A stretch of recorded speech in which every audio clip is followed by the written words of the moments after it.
हे माई विंध्येश्वरी जग पावन तोहरो धाम। हरे दुखियन के दुख दूर करा, सब सुमिरै तेरा नाम। हरे माई हो हमरा के घमंड से बचावत रहा,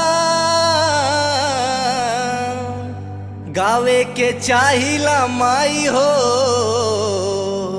बस ऐसने तू गवावत रहा। हर सबके चाहिए अनधन त देवी तू अपार दिहा, बाकी माई हो हे राज के तू बोलिया सवारी दिहा। बोलिए सच्चे दरबार की जय।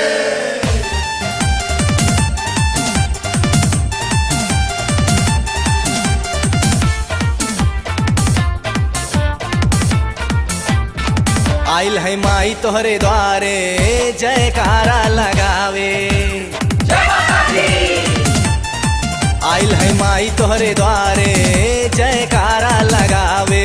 तरज का तोहरे बेजन अखियां, तरज का तोहरे बेजन अखियां, बैठा रही निहारे जयकारा लगावे। आइल है माई तोहरे द्वारे जयकारा लगावे। आइल है माई तोहरे द्वारे जयकारा लगावे।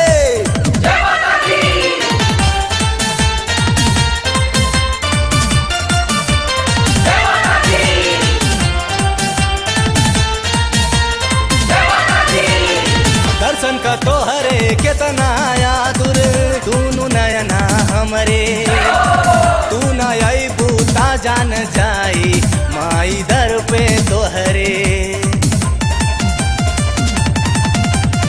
दर्शन का तोहरे केतना यादुर, दूनु नयना हमरे तू न अबू ता जान जाई माई दर पे तोहरे।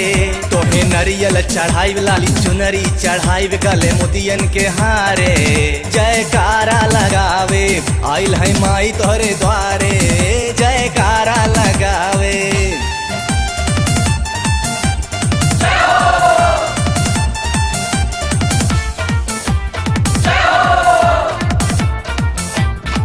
कल जो होई अच्छा होई हमके ऐसन आस बा, दुख कैसन हम इमाई जबले तोहर साथ बा। कल जो होई अच्छा होई हमके ऐसन आस बा, दुख कैसन हम इमाई जबले तोहर साथ बा।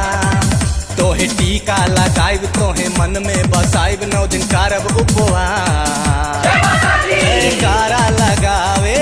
आइल है माई तोहरे द्वारे जयकारा लगावे। आइल है माई तोहरे द्वारे